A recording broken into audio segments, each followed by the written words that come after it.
Meet the candidates. Who is Kamala Harris and who is Donald Trump? What their key policies are, not 100% agree. Nikki Haley in her latest interview saying why she supports Donald Trump even though she does not agree with him 100% of the time. I don't agree with Trump 100% of the time. How they prepare. Look at how Harris and Trump's different styles into preparing for tonight's debate.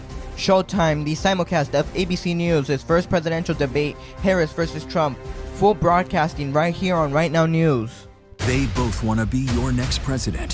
Now finally, Kamala Harris. Do we believe in the promise of America? Donald Trump. We will soon be a great nation again. Face to face. Historic. Indeed historic. Welcome to the countdown and pre-show for the first presidential debate hosted by ABC News, Harris versus Trump. We're about 30 minutes away from the presidential debate starting, but Vice President Kamala Harris and former Donald Trump will be facing each other for the first time ever, and this is especially a big one because they are both on the ballot for the presidential elections. Who will win and how can this change the minds of Americans? That's what we're going to find out. What's the one thing you want to really get across to him? Well, there's a lot, but look, it's time to turn the page on the divisiveness. It's time to bring our country together, chart a new way forward. We're run by stupid people. Stupid people.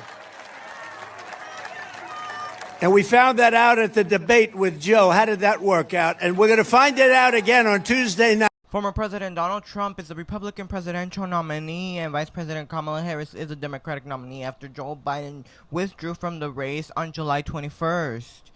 So now let's meet the candidates. Who is Kamala Harris and who is Donald Trump? We're going to start off with Kamala Harris. Vice President Kamala Harris announced her candidacy for the Democratic nominee for president after Biden withdrew from the ticket and endorsed her on July 21st. Harris would be the first black woman and first Asian American to lead the ticket of a major political party. The daughter of immigrants from India and Jamaica, Harris grew up in Oakland, California, and spent much of her political career in California's Bay Area. As a U.S. Senator, Harris was known for her questioning style during hearings with Trump administration officials and nominees. Her past experience includes the current vice president and the highest-ranking female political office in U.S. history. She previously served as U.S. Senator, California Attorney General, and San Francisco District Attorney. Let's meet Donald Trump. Former President Donald Trump launched his bid to reclaim the White House in November 2022, aiming to become the only second commander-in-chief to win 2 non-consecutive terms. Trump continues to deny the outcome of the 2020 election that he lost to Joe Biden and promotes baseless conspiracy theories about election fraud. He was also twice impeached by the U.S. House of Representatives, including for his role in inciting the deadly January 6th insurrection at the U.S. Capitol following his electoral defeat. In May 2024, Trump was found guilty of all charges at his New York hush money criminal trial. He also faces charges in 3 other cases, including over his efforts to overturn the 2020 election and his alleged mishandling of classified documents after leaving office. His past experience are he graduated from the University of Pennsylvania with a bachelor's degree in economics before launching his successful 2016 presidential bid. Trump was a real estate developer, businessman, and a reality television star as host of The Apprentice on NBC. And before we move on, we do apologize about the output of today's video. As you could clearly tell, it's not perfect. We tried figuring it out before tonight's debate, couldn't figure it out. But let's move on to some new CBS News and YouGov polling. Battleground states polling show a lead for Harris in Michigan and Wisconsin for likely voters to choose for president, while a 50-50 tie comes in Pennsylvania. Zooming into Wisconsin, though, 71% registered voters say Trump's comments and posts about Harris were insulting and they don't like it, while 19% say it was respectful. Harris beats Trump in excitement among partisans. Democrats are more excited about what they've seen from her campaign recently than Trump's Republicans have seen from his campaign. Now, CNN polls that were conducted by the SSRS, close to half of swing states say likely that Trump's views and policies are extreme and they could pose a threat to the country, while less than half say they are generally mainstream. Compared to Harris, more than half say Harris' views and policies are generally mainstream, while 37 to 42% say they are extreme and could pose a threat to America. These pollings, of course, do not predict the election. There are very close pollings in a lot of states, especially battlegrounds and swing states. But when we come back, an official press release with what to know and the official rules for tonight's debate, what the candidates have to follow, and the mics, will they be muted or open how Harris recommended? We'll be right back. Welcome back. We are still far but close away from tonight's presidential debate with Harris and Donald Trump. And let's learn about what's going to happen at the debate, what we know so far, and what the rules are from a newly released press release from ABC News. Let's start with what we know. We know that the debate will be 90 minutes long with 2 commercial breaks, similar to the CNN debate. We know that the 2 monitors are David Murrow and Lizzie Davis, who host 2 shows on the ABC network. They will be the only ones asking questions as well. The candidates will enter upon their introduction from the opposite side of the stage. They will stand behind the podium throughout the debate. The candidates will only be given a pen, a pad of paper, and then a bottle of water. Moderators will seek enforcement timing agreements, ensure a civilized discussion. There will obviously be no audience in the room. Now let's move on to some of the official rules for the candidate and for the campaign as well. No opening statement, closing statement will be 2 minutes per candidate. Props or pre-written notes will not be allowed on stage. So they will have to obviously memorize a lot of key points into relations of immigration, to abortions, to housing and the economic, especially, to make those points and make the American people know what they want and what they will get if they vote for one candidate versus the other. No topics or questions are shared in advance by ABC News with the campaign or the candidates. 2 minutes. Candidates will have 2 minutes to answer questions, 2-minute rebuttal, and 1 extra minute for follow-ups, clarifications, or response. Candidates' microphones will be live only if the candidate whose turn is to speak and muted when the time belongs to the other candidate. Harris, though, she hopes that ABC will unmute both mics throughout the whole debate. But if not, she hopes that ABC will unmute them when they're starting to speak over each other for a period of time or arguing with each other, because Harris states that she wants the American people to know who Donald Trump really is with the mics on. Candidates will not be permitted to ask questions to each other or question each other. Campaign staff may not interact with the candidates during commercial breaks or at all during the actual debate. In a new coin flip that was held virtually on Tuesday, September 3rd, to determine podium position and the order of closing statement, former President Donald Trump won the coin toss. He chose to select the order of statement. The former president will offer the last closing statement, while Vice President Harris selected the right podium position on the screen, while it's on the left for the stage if you're in person. So now let's move on to some of the promises both Kamala Harris and Donald Trump have made throughout their campaign, from economics to abortion, healthcare, housing, and so many other things that the American people really want to know and have really caught an eye on or have seen some sort of degree on what their stance is. Harris on economic. As part of her economic agenda, Harris wants to counter the increase in food costs, which she argues stems in part from big grocery chains that are keeping prices high even though their production costs have leveled off. To do so, she's calling it the first ever federal ban on price cutting on food and groceries. She would also secure a new authority for the Federal Trade Commission and state attorney generals to investigate and penalize companies that unfairly exploit consumers in the quest for excessive profits on food and groceries. Her platform also calls for boosting investments in community development financial institutions, which are dedicated to serving low-income people and communities that are missed by the traditional lenders. She promised at a late July rally to continue the Biden administration drive to eliminate so-called junk feeds and to fully disclose all charges, such as for events, car rentals, and more. Trump on economic. Trump has promised to extend the cut from his 2017 Tax Cut and Job Act, notably the TCJS individual income tax break. The former president has also talked about reducing the corporate tax rate to 15% from 21%, but only for companies that make their products in the U.S.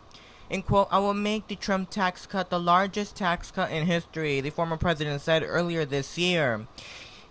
He has also proposed a government efficiency commission as a way to reduce government spending and announced that Tesla CEO Elon Musk has agreed to lead it. The former president has also promised to stop taxing Social Security benefits. He has yet to outline a proposal to replace the lost revenue, which could harm the popular entitlement program as well as Medicare and federal budgets. In an effort to address housing affordability, Trump has floated the ban on mortgage for undocumented immigrants, claiming that they push up the housing costs. CNN has reported that undocumented immigrants, however, make up a tiny portion of the mortgage market. He has made similar promise in 2016 and in 2020. Harris on abortion. Harris took a lead role of championing abortion rights for the administration after Roe v. Wade was overturned in June of 2022. This past January, she started a reproductive freedom tour to multiple states, including a stop in Minnesota, thought to be the first by a sitting U.S. president or vice president at an abortion clinic. On abortion access, Harris embraced more progressive policies than Biden in 2020 campaign. Policy experts suggest that although Harris' current policies on abortion and reproductive rights may not differ significantly from Biden's, as a result of her national tour and her own focus on maternal health, she may be a stronger messenger. Trump on abortion. Trump said in April that he would not sign a federal abortion ban and has taken the position that abortion laws should be decided by the states. Trump also said in May that he did not support the banning of birth control. He previously said that he was looking at contraceptives when asked if he supported restrictions. These are policies that are on top of Americans' minds, and especially tonight when they debate each other about them, what they plan to do if elected for president, whether Kamala enters the office or Trump does, and what their plans are, of course, what we saw for abortion to the economics, but we do have a lot more. But when we come back, Dick Cheney and Liz Cheney endorsing who? We'll talk about that and the reaction from the candidate. And we'll also talk about why the Bush family won't say who they're endorsing for or who will they be voting this election when we come back. Welcome back. Let's get to some quick election news, starting off with Dick Cheney and Liz Cheney both endorsing Kamala Harris. Dick Cheney saying he will cast a ballot for Kamala this fall. Liz Cheney made the announcement during a conference. Take a look. Dick Cheney, your father, a beloved figure among Democrats for many, many years.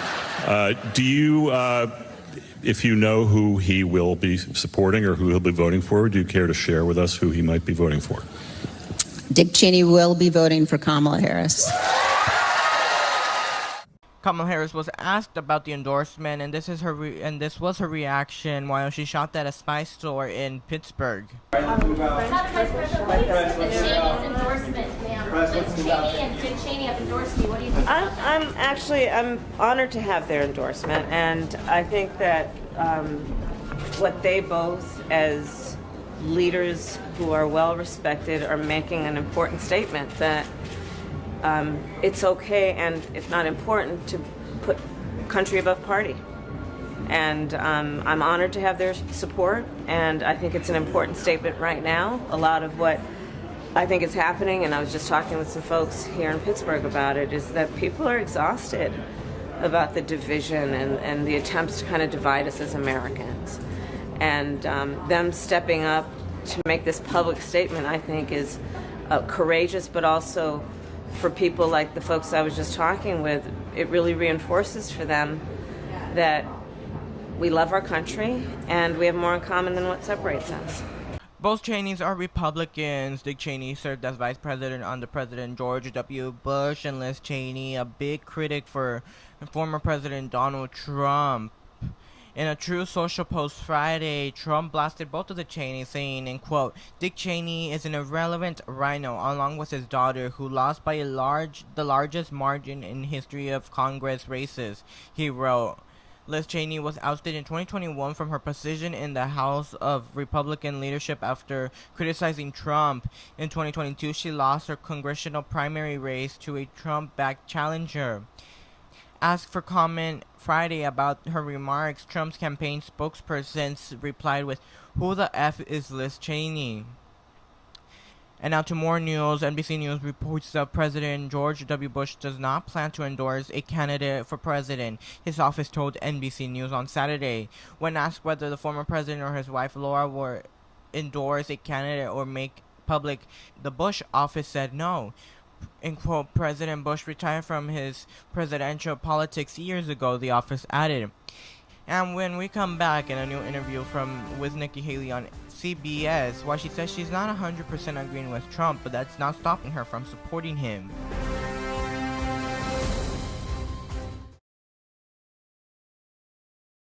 Welcome back. Nikki Haley, the former U.S. ambassador of the United Nations and Donald Trump's former rival for the Republican nominee, does not agree with Donald Trump 100% of the time.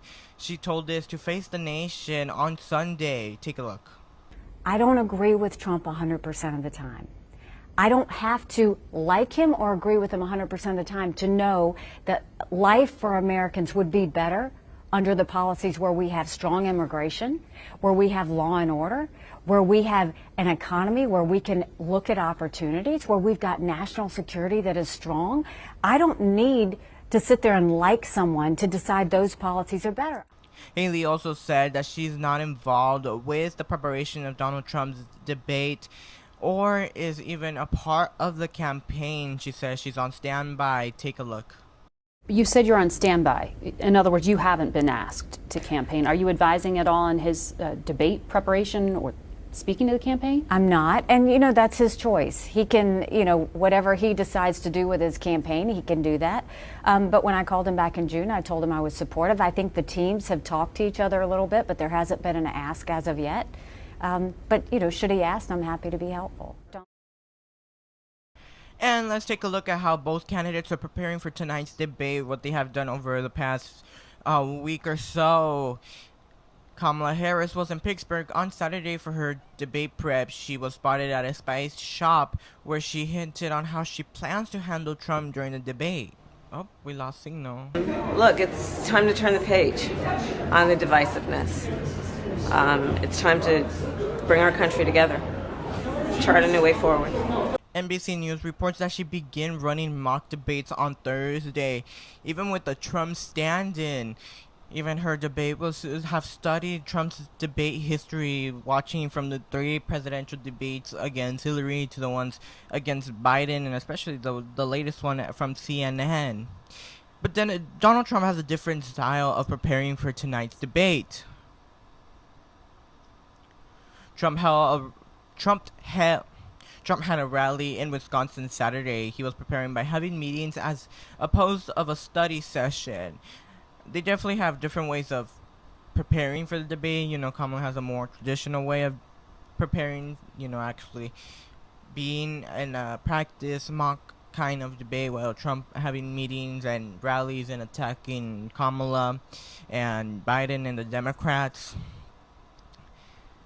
But also we have more election news. Donald Trump is threatening to prison for election cheaters. In a new social media post, he believes he plans to retaliate against political enemies. He vows that if he wins the office, he says that when he wins the office, anyone who cheated in the 2020 election or this year's will be prosecuted to the full extent of the law, which will include long-term prison sentencing.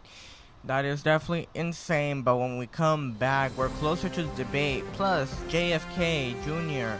endorsing Donald Trump, but where is he at? And also more of Trump and Kamala's promises made during their campaign rallies. We are just moments away from tonight's election presidential debate. RFK Jr. suspended his campaign last month and endorsed Donald Trump for president. RFK Jr. and Donald Trump's running mate J.D. Vance will both be in the spin room supporting Donald Trump during the debate. but they cannot, of course, communicate with Donald Trump during commercial breaks of the debate. We're just a few minutes away from the presidential debate tonight, but before we let you go, let's take a look at Trump's and Kamala's debate history over the years. NBC News' Kelly O'Donnell and Dasha Burns have the report. It's the debate showdown that could change the course of a neck-and-neck election. Vice President Kamala Harris and former President Trump will meet face-to-face for the first time. Trump now sharpening his attacks. She's not a good debater. She's not a smart person. But that one was a beauty. Some of Trump's most memorable campaign moments have happened during debates. Businessman Donald Trump. From first taking the stage in a crowded GOP primary field in the 2016 election, his explosive performances stole the spotlight, sometimes for better, sometimes for worse. You've called women you don't like fat pigs, dogs, slobs, and disgusting animals. Your Twitter account... Only Rosie O'Donnell. Does that sound to you like the temperament of a man we should elect as president? What I say is what I say. And honestly, Megyn, if you don't like it, I'm sorry. I've been very nice to you, although I could probably maybe not be based on the way you have treated me. Becoming notorious for his brash takedowns of his opponents, like one-time frontrunner Jeb Bush. I know you're a tough guy, Jeb. And we need to have a leader that is real principled. tough. You're never going to be president of the United States by insulting your way to the presidency. Let's see, I'm at 42 and you're at 3, so far I'm doing better. Doesn't matter. Then there were his 3 presidential debates with Hillary Clinton. Putin, from everything I see, has no respect for this person. Well, that's because he'd rather have a puppet as president of the United States. No puppet. And it's pretty clear. You're the puppet. But here's what I don't want people... In another face-off, famously stalking her around the debate stage. We just turn it back to the insurance companies. And inviting women who had accused her husband of sexual misconduct. In 2020, running as an incumbent, Trump interrupting Joe Biden constantly in their first debate, by one count, 145 times. I beat Bernie Sanders. Not by much. I beat him a whole hell of a lot. I'm here standing facing you, buddy. Well, there's nothing happening there. Donald, would you just don't be quiet know for a her. minute? I'm not going to answer the question because The question is the radical left. Will you shut up, man? Listen, and stirring controversy when he said this about the far-right extremist group, the Proud Boys. Give me a white name. supremacists and white supremacists and right Proud Boys.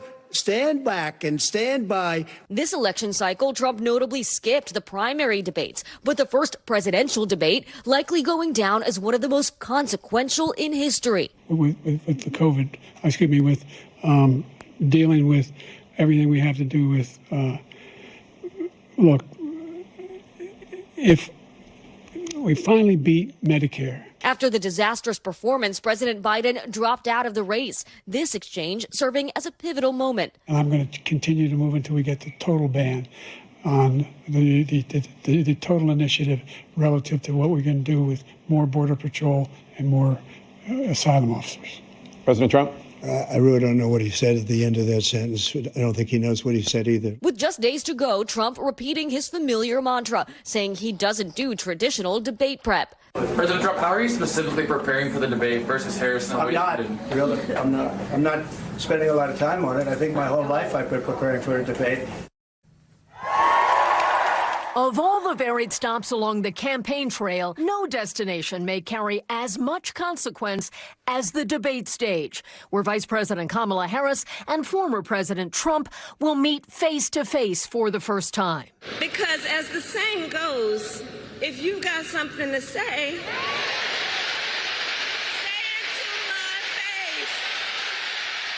much has changed since Harris sparred with Mike Pence 4 years ago. Whatever the vice president is claiming the administration has done, clearly it hasn't worked. Beyond a wayward fly, that debate featured a Harris tactic that she has used to quiet protests. you know what? If you want Donald Trump to win, then say that, otherwise I'm speaking. And to keep control of the moment. So but Susan, this is important. I want to add, Mr. Vice President, I'm speaking. I'm speaking. If you don't mind letting me finish, we can then have a conversation, okay? Please. Okay. In that peak COVID period, Harris seized on the Trump administration's handling of the pandemic. The American people have witnessed what is the greatest failure of any presidential administration in the history of our country. But some of Harris's notable debate highlights happened alongside fellow Democrats in what was a crowded field of 2020 primary contenders. America does not want to witness a food fight. They want to know how we're going to put food on their table. In a searing exchange, Harris aimed at Joe Biden over his record on desegregation and busing in the 1970s. I do not believe you are a racist. And I agree with you when you commit yourself to the importance of finding common ground. But I also believe, and it's personal, and I was actually it was hurtful to hear you talk about the reputations of two United States senators who built their reputations and career on the segregation of race in this country. You know, there was a little girl in California who was part of the second class to integrate her public schools, and she was bused to school every day. And that little girl was me. The Harris debate history also shows her on the defensive. Her record as a California prosecutor attacked by Tulsi Gabbard, who was then a Democrat but has since turned independent and endorsed Trump. She put over 1,500 people in jail for marijuana violations and then laughed about it when she was asked if she ever smoked marijuana. Harris's policy positions and changes also came under scrutiny from a debate moderator. You used to oppose the legalization of marijuana, now you don't. You used to oppose outside investigations of police shootings, now you don't.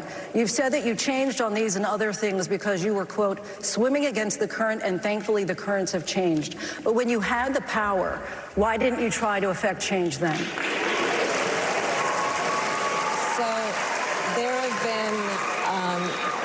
I'm glad you asked me this question, and there have been many distortions of my record. Fast forward to 2024, and the Harris campaign has urged a change in debate rules to allow for a candidate's microphone to be active the entire time. The Trump campaign backs muting microphones when candidates are not designated to speak. Harris posted on social media, in part, if his own team doesn't have confidence in him, the American people definitely can't.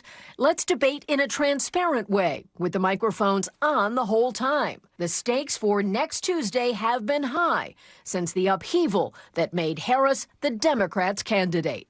But I'm ready, and I think the voters deserve to see the split screen that exists in this race on a debate stage, and so I'm ready. Let's go. You are watching the side screens as we are too. We're just seconds away from the presidential debate hosted by ABC News, Harris versus Trump, from starting. I'm Anthony Martinez in Palm Springs, and thank you for joining me for tonight's pre-show and countdown to the presidential debate. Have a great night. Nationally and in the key battlegrounds, including right here in Pennsylvania, all still very much in play. The ABC News presidential debate starts right now. This is an ABC News special. The most consequential moment of this campaign. Kamala Harris. Together, we will chart a new way forward. Donald Trump. We will soon be a great nation again. Face to face. Historic. The ABC News presidential debate. Here now, David Muir and Lindsay Davis. Good evening, I'm David Muir, and thank you for joining us for tonight's ABC News presidential debate. We want to welcome viewers watching on ABC and around the world tonight. Vice President Kamala Harris and President Donald Trump are just moments away from taking the stage in this unprecedented race for president. And I'm Lindsay Davis. Tonight's meeting could be the most consequential event of their campaigns, with Election Day now less than 2 months away. For Vice President Kamala Harris, this is her first debate since President Biden withdrew from the race on July 21st. Of course, that decision followed his debate against President Donald Trump in June. Since then, this race has taken on an entirely new dynamic. And that brings us to the rules of tonight's debate. 90 minutes with 2 commercial breaks. No topics or questions have been shared with the campaigns. The candidates will have 2 minutes to answer questions, and this is the clock. That's what they'll be seeing. 2 minutes for rebuttals and 1 minute for follow-ups, clarifications, or responses. Their microphones will only be turned on when it's their turn to speak. No pre-written notes allowed. There is no audience here tonight in this hall at the National Constitution Center. This is an intimate setting for two candidates who have never met. President Trump won the coin toss. He chose to deliver the final closing statement of the evening. Vice President Harris selected the podium to the right. So let's now welcome the candidates to the stage. Vice President Kamala Harris and President Donald Trump.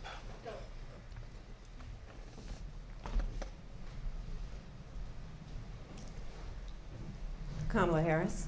Let's have a good debate. Nice to see you. Have fun. Thank you. Welcome to you both. It's wonderful to have you. It's an honor to have you both here tonight. Good evening. We are looking forward to a spirited and thoughtful debate. So let's get started.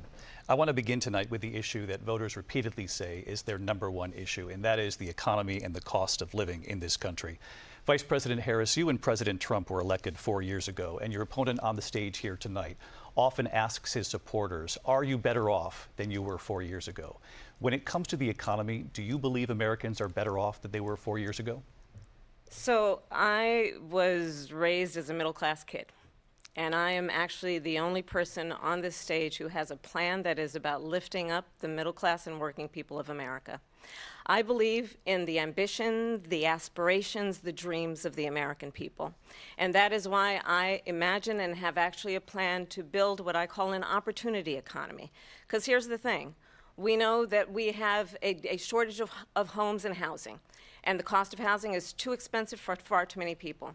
We know that young families need support to raise their children, and I intend on extending a tax cut for those families of $6,000, which is the largest child tax credit that we have given in a long time, so that those young families can afford to buy a crib, buy a car seat, buy clothes for their children. My passion, one of them, is small businesses. My mother raised my sister and me, but there was a woman who helped raise us. We call her our second mother. She was a small business owner. I love our small businesses. My plan is to give a $50,000 tax deduction to start up small businesses, knowing they are part of the backbone of America's economy. My opponent, on the other hand, his plan is to do what he has done before, which is to provide a tax cut for billionaires and big corporations, which will result in $5 trillion to America's deficit. My opponent has a plan that I call the Trump's sales tax, which would be a 20% tax on everyday goods that you rely on to get through the month.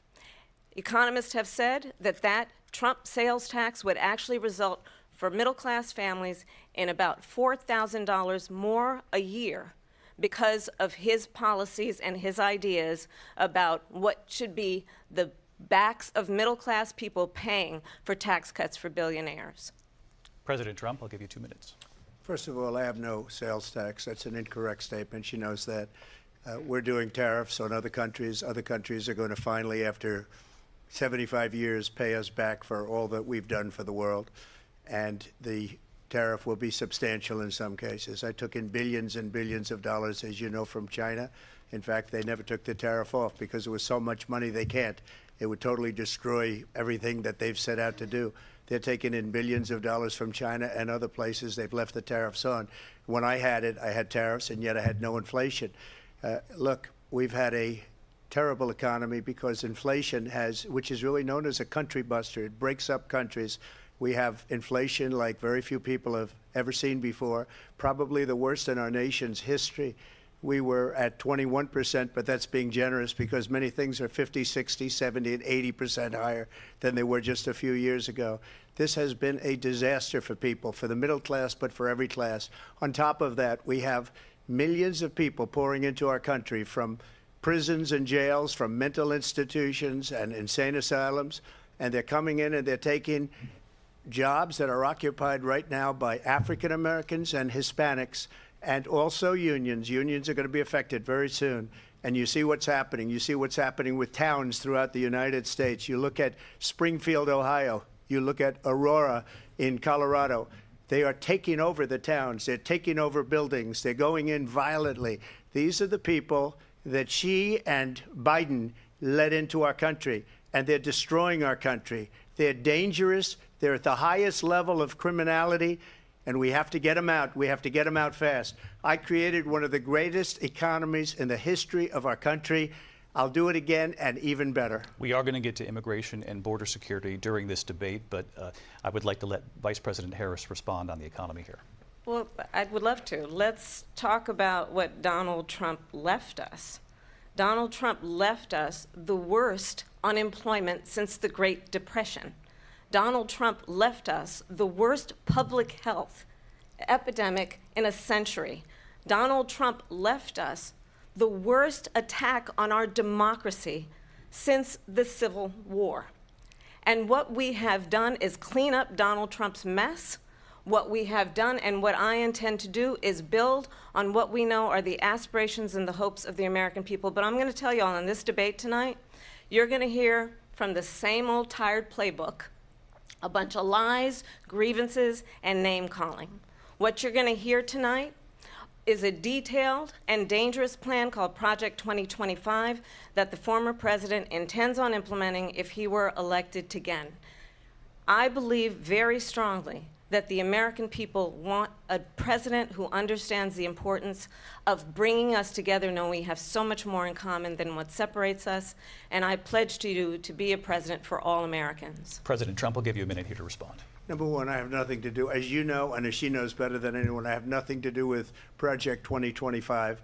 That's out there. I haven't read it. I don't want to read it purposely. I'm not going to read it. This was a group of people that got together. They came up with some ideas, I guess some good, some bad, but it makes no difference. I have nothing to do. Everybody knows I'm an open book. Everybody knows what I'm going to do. Cut taxes very substantially and create a great economy like I did before.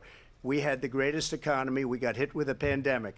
And the pandemic was not since 1917, where 100 million people died, has there been anything like it. We did a phenomenal job with the pandemic.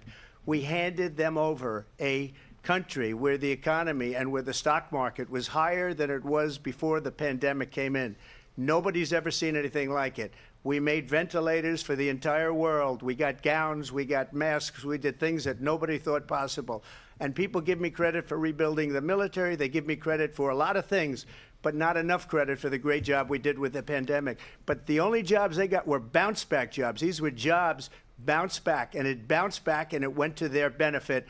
But I was the one that created them. They know it, and so does everybody else. Vice President Harris, I'll let you respond. So Donald Trump has no plan for you. And when you look at his economic plan, it's all about tax breaks for the richest people. I am offering what I describe as an opportunity economy, and the best economists in our country, if not the world, have reviewed our relative plans for the future of America. What Goldman Sachs has said is that Donald Trump's plan would make the economy worse, mine would strengthen the economy. What the Wharton School has said is Donald Trump's plan would actually explode the deficit. 16 Nobel laureates have described his economic plan as something that would increase inflation and by the middle of next year would invite a recession. You just have to look at where we are and where we stand on the issues. And I'd invite you to know that Donald Trump actually has no plan for you because he is more interested in defending himself than he is in looking out for you. That's just a soundbite. They gave her that to say. Look, I went to the Wharton School of Finance, and many of those professors, the top professors, think my plan is a brilliant plan. It's a great plan. It's a plan that's going to bring up our worth, our value as a country. It's going to make people want to be able to go and work and create jobs and create a lot of good, solid money for our country. And just to finish off, she doesn't have a plan. She copied Biden's plan, and it's like 4 sentences, like run, spot, run. 4 sentences that are just, oh, we'll try and lower taxes. She doesn't have a plan. Take a look at her plan. She doesn't have a plan. Mr. President, I do want to drill down on something you both brought up. The Vice President brought up your tariffs. You responded, and let's drill down on this because your plan is what she calls is essentially a national sales tax. Your proposal calls for tariffs, as you pointed out here, on foreign imports across the board. You recently said that you might double your plan, imposing tariffs up to 20% on goods coming into this country. As you know, many economists say that with tariffs at that level, costs are then passed on to the consumer. Vice President Harris has argued it'll mean higher prices on gas, food, clothing, medication, arguing it costs the typical family nearly $4,000 a year. Do you believe Americans can afford higher prices because of tariffs? They're not going to have higher prices. What's going to have, and who's going to have higher prices, is China and all of the countries that have been ripping us off for years. I was the only president ever. China was paying us hundreds of billions of dollars, and so were other countries. And, you know, if she doesn't like them, they should have gone out and they should have immediately cut the tariffs. But those tariffs are there 3.5 years now under their administration. We are going to take in billions of dollars, hundreds of billions of dollars. I had no inflation, virtually no inflation. They had the highest inflation perhaps in the history of our country, because I've never seen a worse period of time. People can't go out and buy cereal or bacon or eggs or anything else.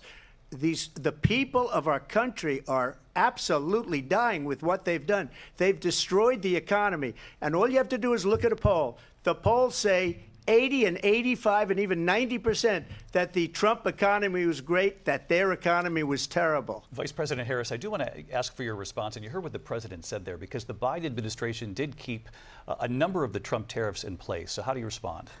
Well, let's be clear that the Trump administration resulted in a trade deficit, one of the highest we've ever seen in the history of America.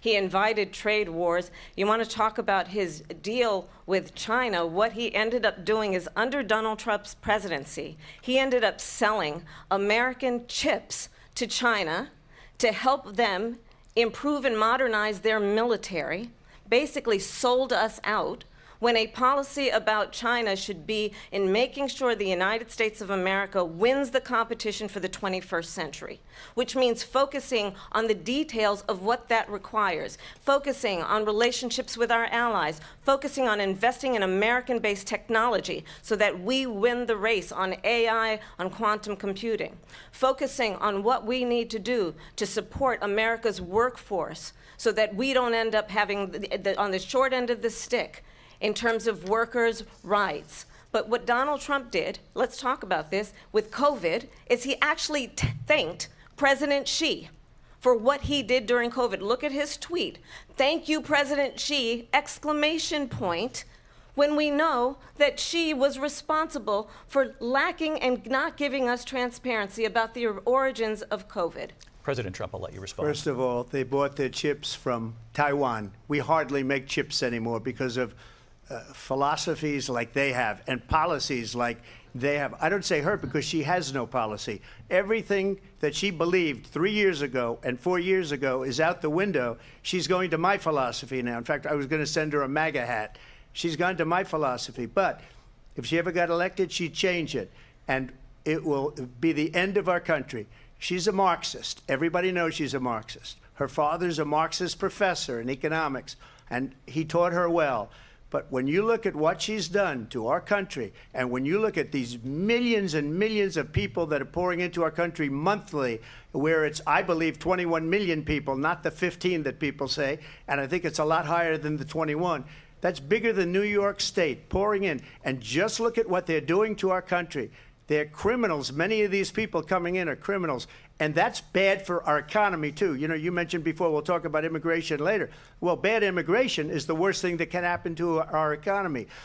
They have, and she has, destroyed our country with policy that's insane. Almost policy that you'd say they have to hate our country. President Trump, thank you. Lindsay? I want to turn to the issue of abortion. President Trump, you've often touted that you were able to kill Roe v. Wade. Last year, you said that you were proud to be the most pro-life president in American history. Then last month, you said that your administration would be great for women and their reproductive rights. In your home state of Florida, you surprised many with regard to your 6-week abortion ban, because you initially had said that it was too short. And you said, quote, "I'm going to be voting that we need more than 6 weeks." But then the very next day, you reversed course and said you would vote to support the 6-week ban. Vice President Harris says that women shouldn't trust you on the issue of abortion because you've changed your position so many times. Therefore, why should they trust you? Well, the reason I'm doing that vote is because the plan is, as you know, the vote is, they have abortion in the 9th month. They even have, and you can look at the governor of West Virginia, the previous governor of West Virginia, not the current governor, is doing an excellent job. but the governor before, he said the baby will be born and we will decide what to do with the baby. In other words, we'll execute the baby. And that's why I did that, because that predominates, because they're radical. The Democrats are radical in that. And her vice presidential pick, which I think was a horrible pick, by the way, for our country, because he is really out of it. But her vice presidential pick says abortion in the 9th month is absolutely fine. He also says execution after birth. It's execution, no longer abortion, because the baby is born, is okay. And that's not okay with me, hence the vote. But what I did is something for 52 years. They've been trying to get Roe v. Wade into the states. And through the genius and heart and strength of 6 Supreme Court justices, we were able to do that. Now, I believe in the exceptions for rape, incest, and life of the mother. I believe strongly in it. Ronald Reagan did also. 85% of Republicans do. Exceptions. Very important. But we were able to get it, and now states are voting on it. And for the first time, you're going to see, look, this is an issue that's torn our country apart for 52 years. Every legal scholar, every Democrat, every Republican, liberal, conservative, they all wanted this issue to be brought back to the states where the people could vote. And that's what happened. Now, Ohio, the vote was somewhat liberal. Kansas, the vote was somewhat liberal, much more liberal than people would have thought. But each individual state is voting. It's the vote of the people now. It's not tied up in the federal government. I did a great service in doing it. It took courage to do it. And the Supreme Court had great courage in doing it. And I give tremendous credit to those 6 justices. There is no state in this country where it is legal to kill a baby after it's born. Madam Vice President, I want to get your response to President Trump. Well, as I said, you're going to hear a bunch of lies, and that's not actually a surprising fact. Let's understand how we got here. Donald Trump hand-selected 3 members of the United States Supreme Court with the intention that they would undo the protections of Roe v. Wade. And they did exactly as he intended. And now in over 20 states, there are Trump abortion bans, which make it criminal for a doctor or nurse to provide health care. In one state, it provides prison for life. Trump abortion bans that make no exception even for rape and incest, which understand what that means. A survivor of a crime of violation to their body does not have the right to make a decision about what happens to their body next. That is immoral. And one does not have to abandon their faith or deeply held beliefs to agree. The government, and Donald Trump certainly, should not be telling a woman what to do with her body. I have talked with women around our country. You want to talk about this is what people wanted? Pregnant women who want to carry a pregnancy to term, suffering from a miscarriage, being denied care in an emergency room because the healthcare providers are afraid they might go to jail, and she's bleeding out in a car in the parking lot. She didn't want that. Her husband didn't want that. A 12 or 13-year-old survivor of incest being forced to carry a pregnancy to term. They don't want that. And I pledge to you, when Congress passes a bill to put back in place the protections of Roe v. Wade, as President of the United States, I will proudly sign it into law. But understand, if Donald Trump were to be reelected, he will sign a national abortion ban. Understand, in his Project 2025, there would be a national abortion, a monitor that would be monitoring your pregnancies, your miscarriages. I think the American people believe that certain freedoms, in particular the freedom to make decisions about one's own body, should not be made by the government. Thank you, Vice President Harris. Well, there she goes again. It's a lie. I'm not signing a ban, and there's no reason to sign a ban, because we've gotten what everybody wanted. Democrats, Republicans, and everybody else, and every legal scholar wanted it to be brought back into the states, and the states are voting. And it may take a little time, but for 52 years, this issue has torn our country apart, and they've wanted it back in the states. And I did something that nobody thought was possible. The states are now voting. What she says is an absolute lie. And as far as the abortion ban, no, I'm not in favor of abortion ban. But it doesn't matter because this issue has now been taken over by the states. Would you veto a national abortion ban if it came Well, to I your won't desk? have to because, again, two things. Number one, she said she'll go back to Congress. She'll never get the vote. It's impossible for her to get the vote, especially now with the 50-50, and essentially 50-50 in both Senate and the House. She's not going to get the vote. She can't get the vote. She won't even come close to it. So it's just talk. You know what it reminds me of? When they said they're going to get student loans terminated, and it ended up being a total catastrophe. The student loans, and then her, I think probably her boss, if you call him a boss, he spends all his time on the beach. But look, her boss went out and said, we'll do it again. We'll do it a different way. And he went out, got rejected again by the Supreme Court. So all these students got taunted with this whole thing about this whole idea, and how unfair that would have been. Part of the reason they lost to the millions and millions of people that had to pay off their student loans. They didn't get it for free, but they were saying it's the same way that they talked about that they talk about abortion. But if I could just get a yes or no, because your running mate, J.D. Vance, has said that you would veto it if it did come to your desk. Well, I didn't discuss it with J.D. In all fairness, J.D., and I don't mind if he has a certain view, but I think he was speaking for me, but I really didn't. Look, we don't have to discuss it because she'd never be able to get it, just like she couldn't get student loans. They couldn't get student loans. They didn't even come close to getting student loans. They taunted young people and a lot of other people that had loans. They can never get this approved. So it doesn't matter what she says about going to Congress. Well, wonderful. Let's go to Congress, do it. But the fact is that for years they wanted to get it out of Congress and out of the federal government, and we did something that everybody said couldn't be done. And now you have a vote of the people on abortion. Vice President Harris, I want to give you your time to respond, but I do want to ask, would you support any restrictions on a woman's right to an abortion? I absolutely support reinstating the protections of Roe v. Wade, and as you rightly mentioned, nowhere in America is a woman carrying a pregnancy to term and asking for an abortion. That is not happening. It's insulting to the women of America. And understand what has been happening under Donald Trump's abortion bans. Couples who pray and dream of having a family are being denied IVF treatments. What is happening in our country?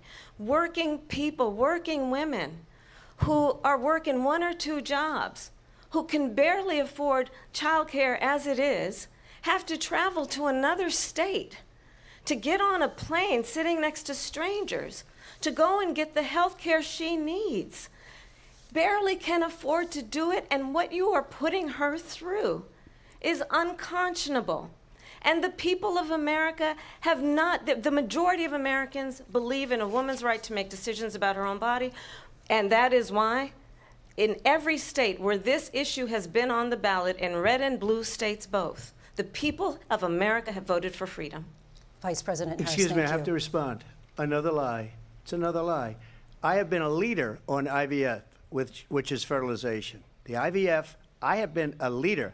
In fact, when they got a very negative decision on IVF from the Alabama courts, I saw the people of Alabama and the legislature 2 days later voted it in. I've been a leader on it. They know that, and everybody else knows it. I have been a leader on fertilization, IVF. And the other thing, you should ask, will she allow abortion in the 8th month, 9th month, 7th month? Come on. Okay, would you do that? Why don't you ask her that question? Why don't you answer That's the problem. question? Would you because veto? Under Roe v. Wade, Answer the question. Would you veto? You could do abortions in the 7th month, the 8th month, the 9th month, not true. and probably after birth. Just look at the former governor of Virginia. The governor of Virginia said we put the baby aside and then we determine what we want to do with the baby. President Trump, thank you. We're going to turn now to immigration and border security. We know it's an issue that's important to Republicans, Democrats, voters across the board in this country. Vice President Harris, you were tasked by President Biden with getting to the root causes of migration from Central America. We know that illegal border crossings reached a record high in the Biden administration. This past June, President Biden imposed tough new asylum restrictions. We know the numbers since then have dropped significantly. But my question to you tonight is, why did the administration wait until 6 months before the election to act? And would you have done anything differently from President Biden on this?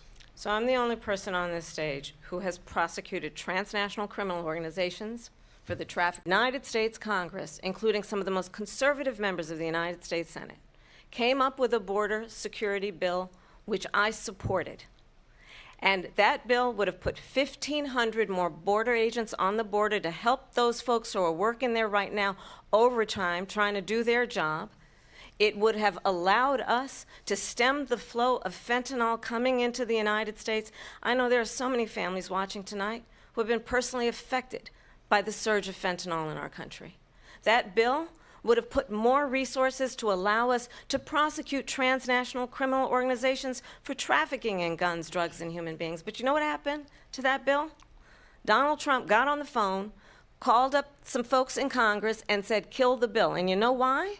Because he'd prefer to run on a problem instead of fixing a problem. And understand, this comes at a time where the people of our country actually need a leader who engages in solutions, who actually addresses the problems at hand. But what we have in the former president is someone who would prefer to run on a problem instead of fixing a problem.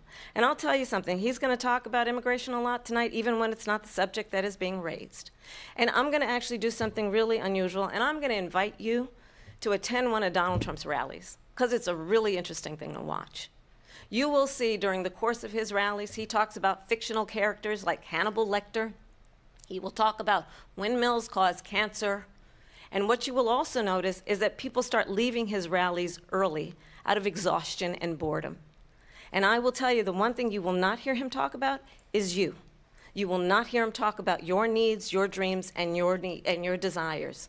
And I'll tell you, I believe you deserve a president who actually puts you first, and I pledge to you that I will. Vice President Harris, thank you. President Trump, on that point, I want to get your response. Well, I would like to respond. Let me just ask, though, why did you try to kill that bill, and successfully so, that would have put thousands of additional agents and officers on the border? First, let me respond as to the rallies.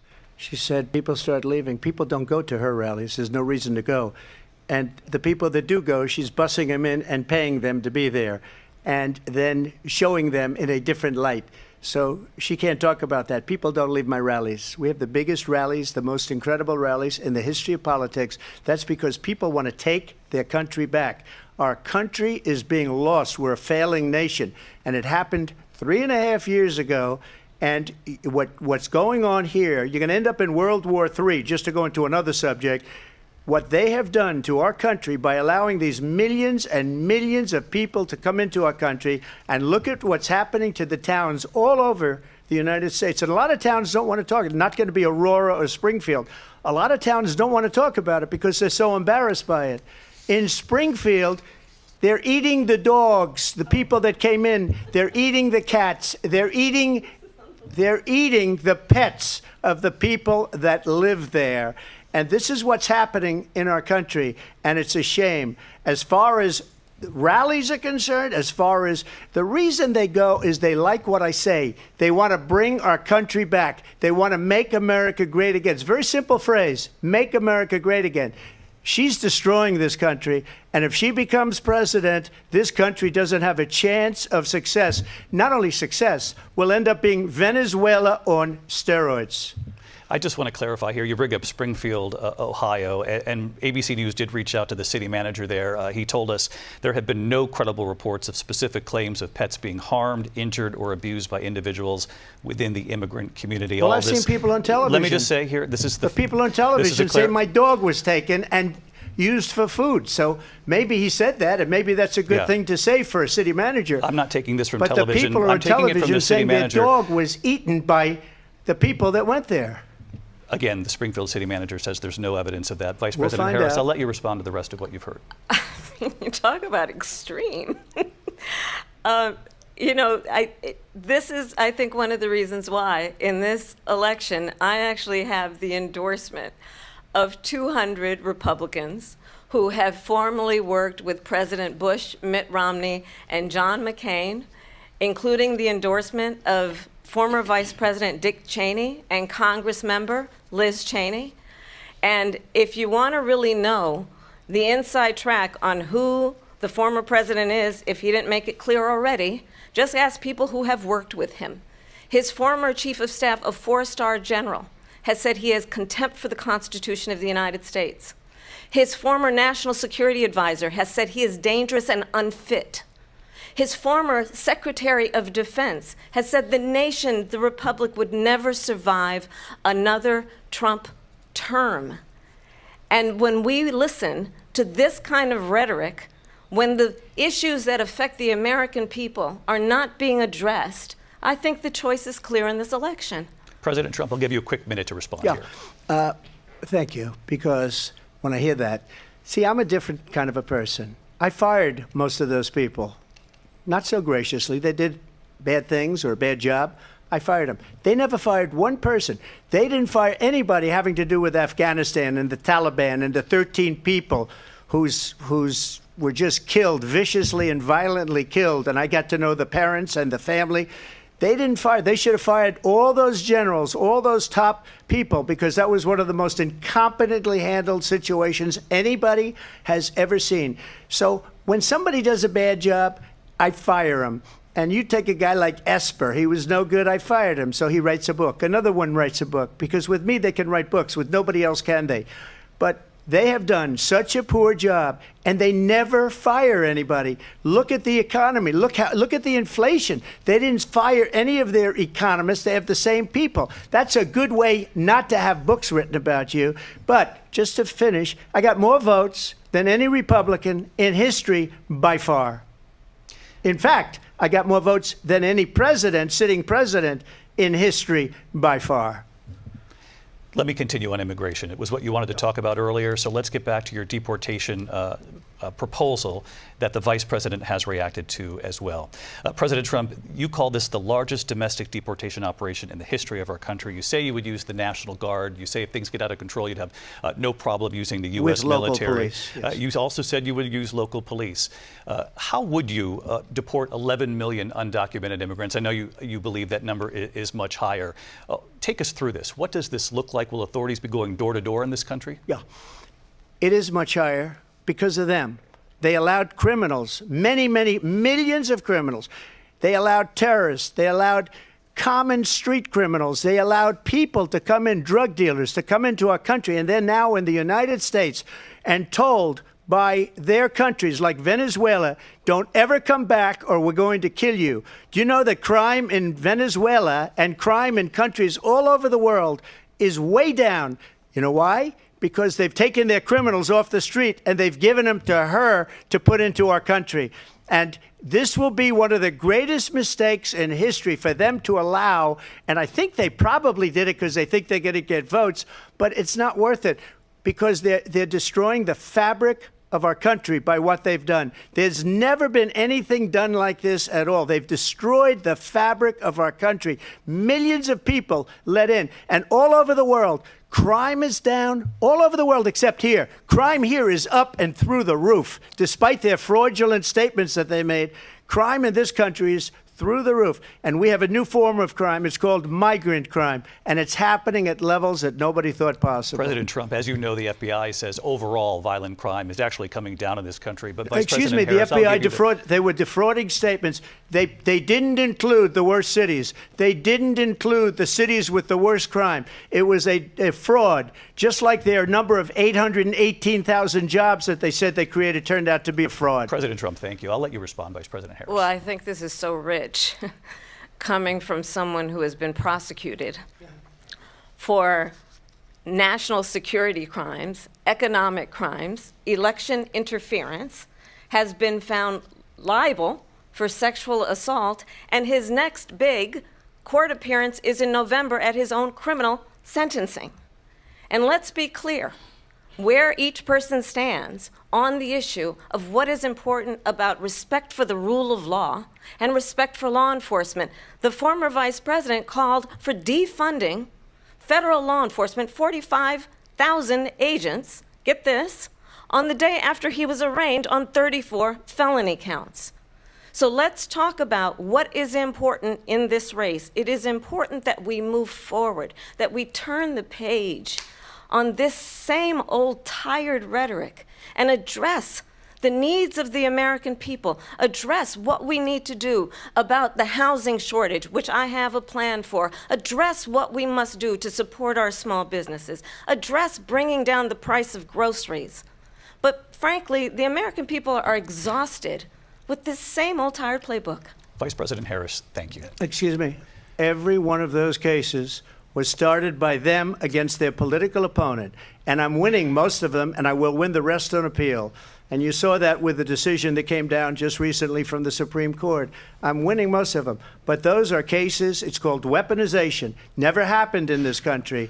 They weaponized the Justice Department. Every one of those cases was involved with the DOJ, from Atlanta and Fani Willis to the Attorney General of New York and the DA in New York. Every one of those cases.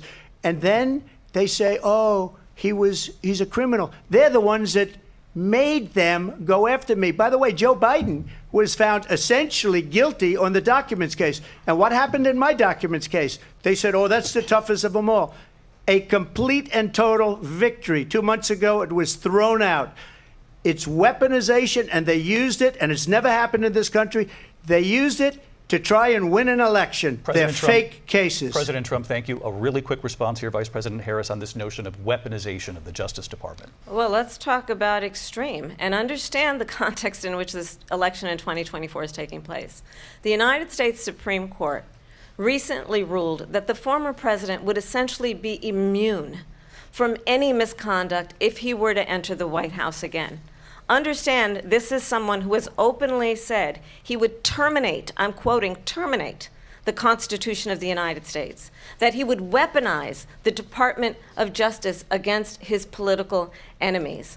Someone who has openly expressed disdain for members of our military. Understand what it would mean if Donald Trump were back in the White House with no guardrails, because certainly we know now the court won't stop him. We know J.D. Vance is not going to stop him. It's up to the American people Vice President to stop Harris, him. Thank you. Lindsay? Vice President Harris, in your last run for president. This is the one that weaponized, not me. She weaponized. I probably took a bullet to the head because of the things that they say about me. They talk about democracy. I'm a threat to democracy. They're the threat to democracy with a fake Russia investigation that went nowhere. We have a lot to get to. Lindsay? Vice President Harris, in your last run for president, you said you wanted to ban fracking. Now you don't. You wanted mandatory government buyback programs for assault weapons. Now your campaign says you don't. You supported decriminalizing border crossings. Now you're taking a harder line. I know you say that your values have not changed. So then why have so many of your policy positions changed? So my values have not changed, and I'm going to discuss at least every point that you've made. But in particular, let's talk about fracking, because we're here in Pennsylvania. I made that very clear in 2020. I will not ban fracking. I have not banned fracking as Vice President of the United States. And in fact, I was the tie-breaking vote on the Inflation Reduction Act, which opened new leases for fracking. My position is that we have got to invest in diverse sources of energy so we reduce our reliance on foreign oil. We have had the largest increase in domestic oil production in history because of an approach that recognizes that we cannot over-rely on foreign oil. As it relates to my values, let me tell you, I grew up a middle-class kid raised by a hardworking mother who worked and saved and was able to buy our first home when I was a teenager. The values I bring to the importance of home ownership, knowing not everybody got handed $400 million on a silver platter and then filed bankruptcy 6 times, is a value that I bring to my work to say we are going to work with the private sector and home builders to increase 3 million homes, increase by 3 million homes by the end of my first term. My work that is related to having a friend when I was in high school who was sexually assaulted by her stepfather. And my focus then on protecting women and children from violent crime is based on a value that is deeply grounded in the importance of standing up for those who are most vulnerable. My work that is about protecting Social Security and Medicare is based on long-standing work that I have done, protecting seniors from scams. My values have not changed. And what is important is that there is a president who actually brings values and a perspective that is about lifting people up and not beating people down and name-calling. The true measure of the leader is the leader who actually understands the strength is not in beating people down, it's in lifting people up. I intend to be that president. President Trump, your Well, response? first of all, I wasn't given $400 million. I wish I was. My father was a Brooklyn builder, Brooklyn, Queens, and a great father, and I learned a lot from him. But I was given a fraction of that, a tiny fraction, and I built it into many, many billions of dollars, many, many billions. And when people see it, they are even surprised. So we don't have to talk about that. Fracking, she's been against it for 12 years. Defund the police, she's been against that forever. She gave all that stuff up very wrongly, very horribly, and everybody's laughing at it, okay? They're all laughing at it. She gave up at least 12 and probably 14 or 15 different policies. Like, she was big on defund the police. In Minnesota, she went out, wait a minute, I'm talking now, if you don't mind, please. Does that sound familiar? She went out in Minnesota and wanted to let criminals that killed people, that burned down Minneapolis, she went out and raised money to get them out of jail. She did things that nobody would ever think of. Now she wants to do transgender operations on illegal aliens that are in prison.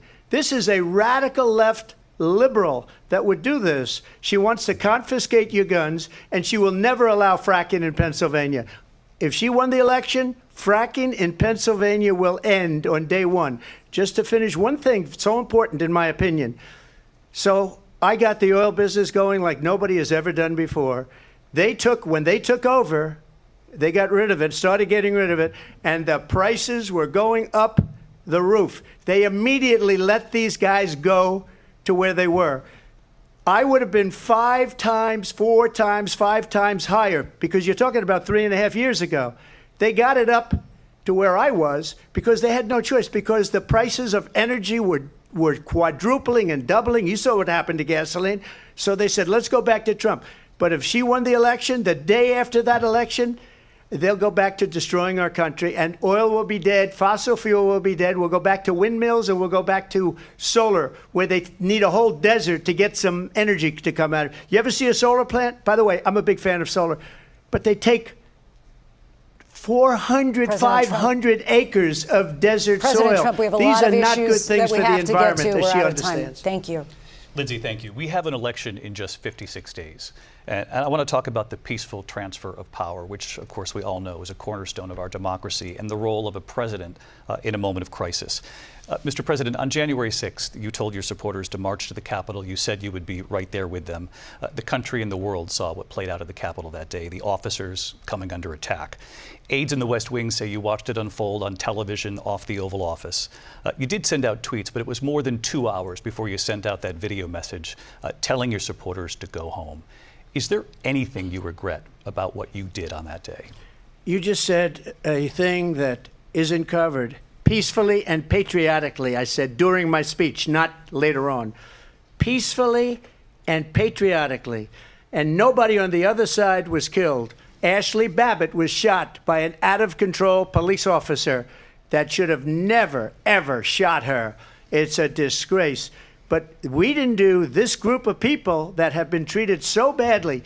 I ask, what about all the people that are pouring into our country and killing people that she allowed to pour in? She was the border czar, remember that. She was the border czar. She doesn't want to be called the border czar because she's embarrassed by the border. In fact, she said at the beginning, oh, I'm surprised you're not talking about the border yet. That's because she knows what a bad job they've done. What about those people? When are they going to be prosecuted? When are these people from countries all over the world, not just South America? They're coming in from all over the world, David, all over the world. And crime rates are down all over the world because of it. But let me just ask you, David, when are those people going to be prosecuted? When are the people that burned down Minneapolis going to be prosecuted? Or in Seattle? They went into Seattle. They took over a big percentage of the city of Seattle. When are those people going to be prosecuted? But let me just ask you. You might ask her that question. You were the president. You were watching it unfold on television. It's a very simple question as we move forward toward another election. Is there anything you regret about what you did on that day? Yes or no? I had nothing to do with that other than they asked me to make a speech. I showed up for a speech. I said, I think it's going to be big. I went to Nancy Pelosi and the mayor of Washington, D.C., and the mayor put it back in writing, as you know. I said, you know, this is going to be a very big rally or whatever you want to call it, And again, it wasn't done by me. It was done by others. I said, I'd like to give you 10,000 National Guard or soldiers. They rejected me. Nancy Pelosi rejected me. It was just 2 weeks ago. Her daughter has a tape of her saying she is fully responsible for what happened. They want to get rid of that tape. It would have never happened if Nancy Pelosi and the mayor of Washington did their jobs. I wasn't responsible for security. Nancy Pelosi was responsible. She didn't do her job. The question was about you as president, not about former Speaker Pelosi, but I do want Vice President Harris to respond here. I was at the Capitol on January 6th. I was the vice president-elect. I was also an acting senator. I was there. And on that day, the President of the United States incited a violent mob to attack our nation's capital, to desecrate our nation's capital. On that day, 140 law enforcement officers were injured, and some died. And understand, the former president has been indicted and impeached for exactly that reason.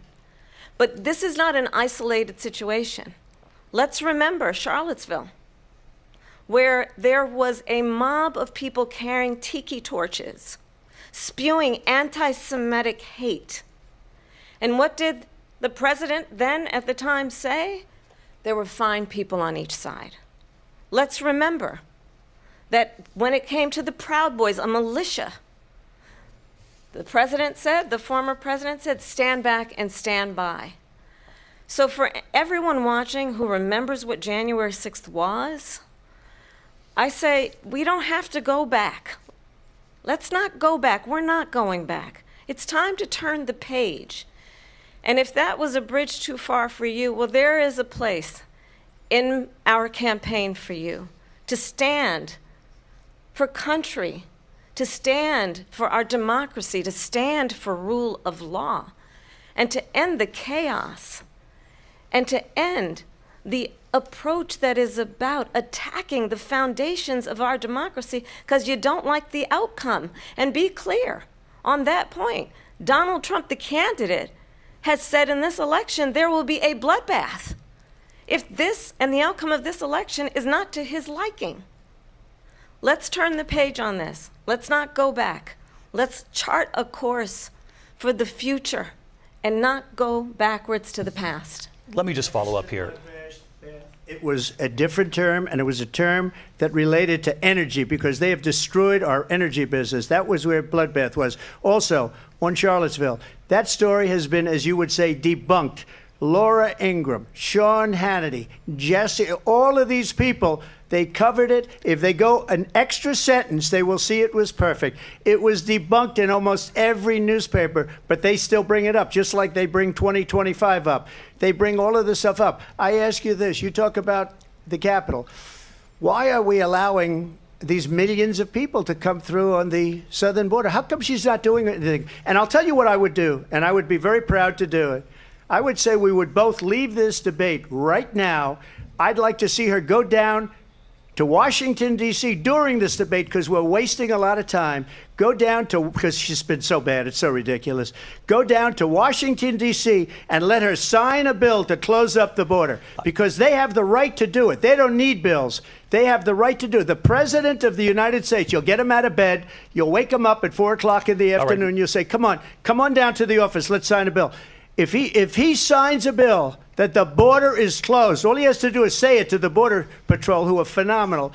If they do that, the border is closed. Mr. Those President, people are killing many people, unlike J6. We talked immigration here tonight. I do want to focus on this next issue to both of you because it really brings us this into focus, truth in these times that we're living in.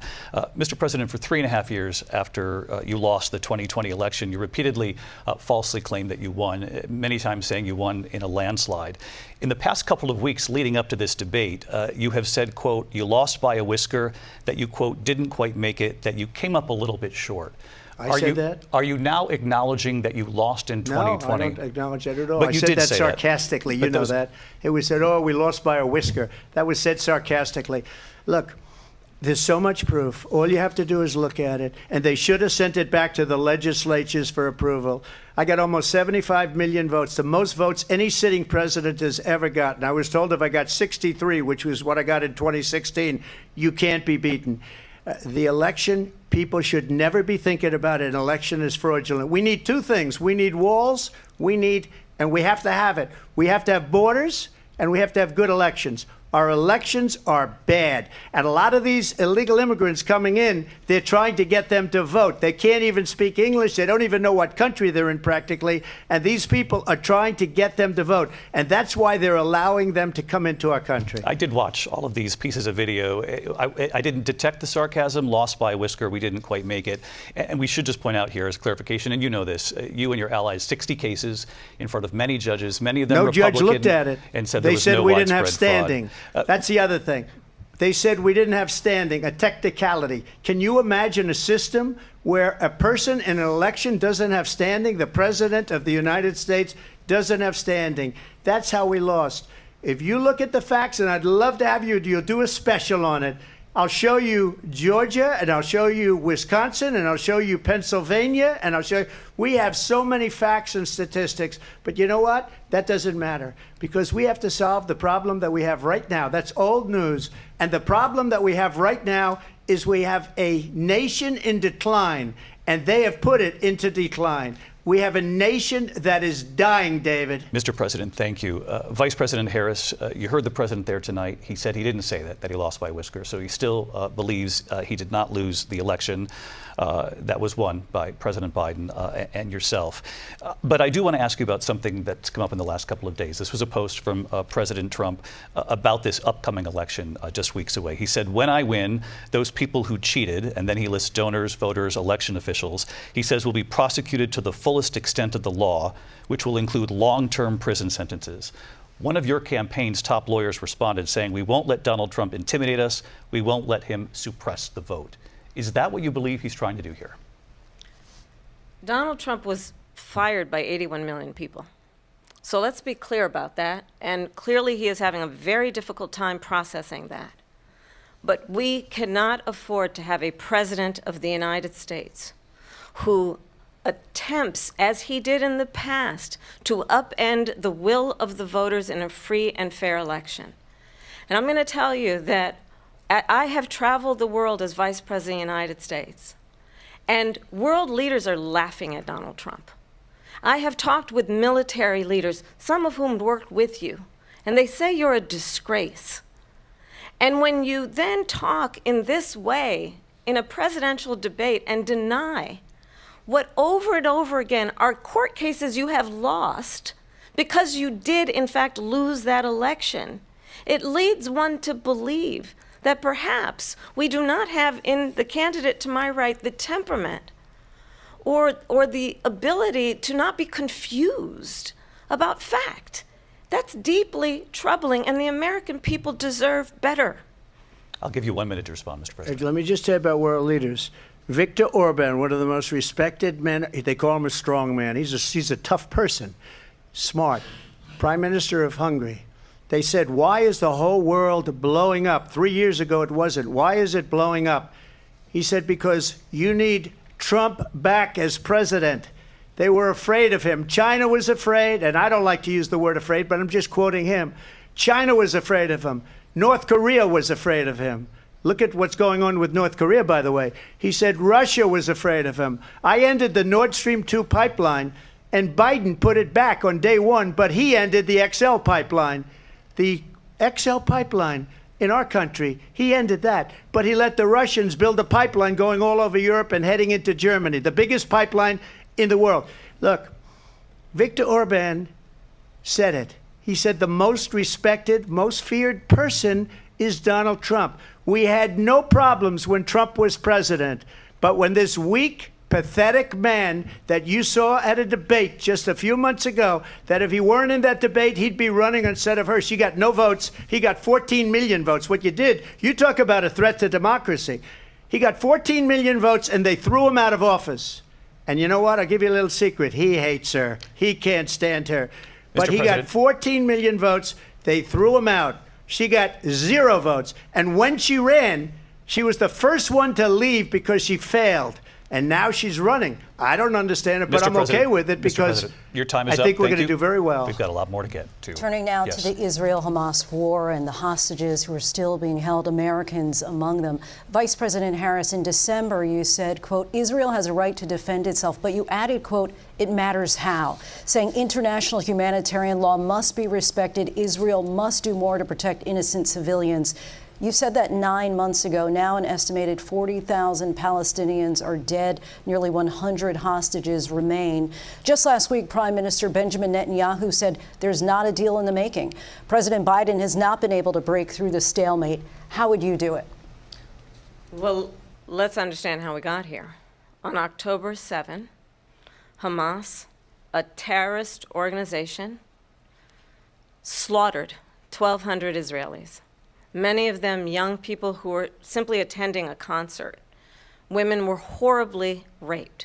And so absolutely, I said then, I say now, Israel has a right to defend itself. We would. And how it does so matters. Because it is also true, far too many innocent Palestinians have been killed. Children, mothers. What we know is that this war must end. It must end immediately, and the way it will end is we need a ceasefire deal and we need the hostages out. And so we will continue to work around the clock on that. Work around the clock also understanding that we must chart a course for a two-state solution. And in that solution, there must be security for the Israeli people and Israel, and in equal measure for the Palestinians. But the one thing I will assure you always, I will always give Israel the ability to defend itself, in particular as it relates to Iran and any threat that Iran and its proxies pose to Israel. But we must have a two-state solution where we can rebuild Gaza, where the Palestinians have security, self-determination, and the dignity they so rightly deserve. President Trump, how would you negotiate with Netanyahu and also Hamas in order to get the hostages out and prevent the killing of more innocent civilians in Gaza? If I were president, it would have never started. If I were president, Russia would have never, ever, I know Putin very well, he would have never, and there was no threat of it either, by the way, for 4 years, have gone into Ukraine and killed millions of people when you add it up, far worse than people understand what's going on over there. But when she mentions about Israel, all of a sudden, she hates Israel. She wouldn't even meet with Netanyahu when he went to Congress to make a very important speech. She refused to be there because she was at a sorority party of hers. She wanted to go to the sorority party. She hates Israel. If she's president, I believe that Israel will not exist within 2 years from now. And I've been pretty good at predictions, and I hope I'm wrong about that one. She hates Israel. At the same time, in her own way, she hates the Arab population because the whole place is going to get blown up. Arabs, Jewish people, Israel will be gone. It would have never happened. Iran was broke under Donald Trump. Now Iran has $300 billion because they took off all the sanctions that I had. Iran had no money for Hamas or Hezbollah or any of the 28 different spheres of terror. And they are spheres of terror, horrible terror. They had no money. It was a big story, and you know it. You covered it very well, actually. They had no money for terror. They were broke. Now they're a rich nation. And now what they're doing is they're spreading that money around. Look at what's happening with the Houthis and Yemen. Look at what's going on in the Middle East. This would have never happened. I will get that settled and fast, and I'll get the war with Ukraine and Russia ended. If I'm president-elect, I'll get it done before even becoming president. Vice President Harris, he says you hate Israel. That's absolutely not true. I have my entire career and life supported Israel and the Israeli people. He knows that. He's trying to, again, divide and distract from the reality, which is it is very well known that Donald Trump is weak and wrong on national security and foreign policy. It is well known that he admires dictators, wants to be a dictator on day one, according to himself. It is well known that he said of Putin that he can do whatever the hell he wants and go into Ukraine. It is well known that he said when Russia went into Ukraine, it was brilliant. It is well known he exchanged love letters with Kim Jong-un.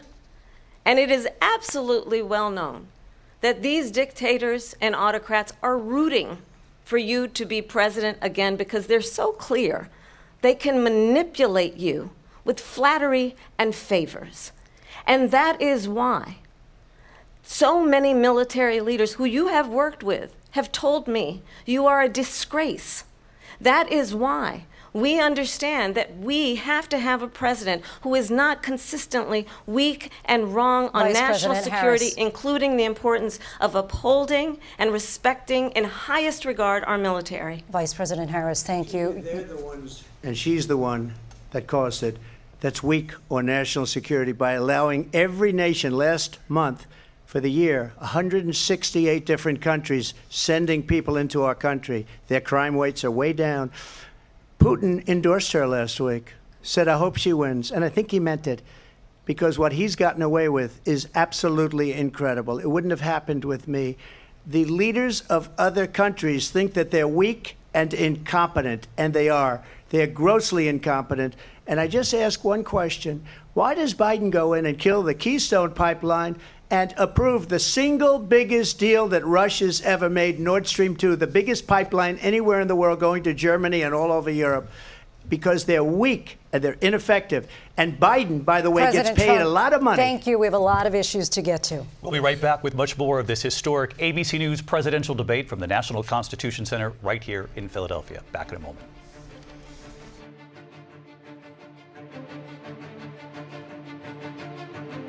The ABC News presidential debate will continue after this.